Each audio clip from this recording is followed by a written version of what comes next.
Hello guys, welcome back. So today here I am with a new video of watercolor painting, scenery painting again.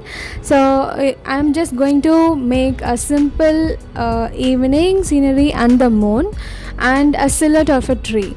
Firstly, I'm just picking watercolor paints of Fabercastells, the warm gray and then Indian red and orange mix. So I'm mixing both colors with a chrome yellow and blending all the colors together.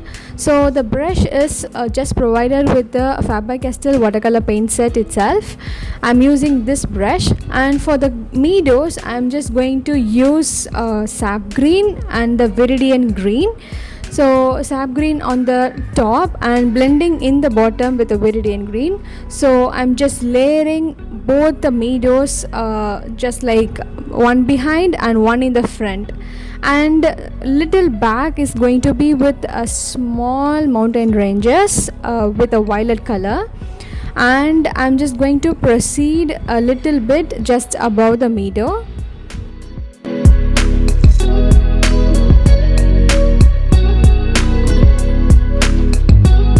Now to make it silhouette of a tree, I'm just starting with a black color paint, little broader at the bottom, and when it goes up we can just split the branches like first layer, second layer and like third layer. So first layer will be lengthy and the second will be like kind of a medium sized, medium length, and third layer will be small sticks like small branches. So you can add upon layers till the size of the tree or your interest.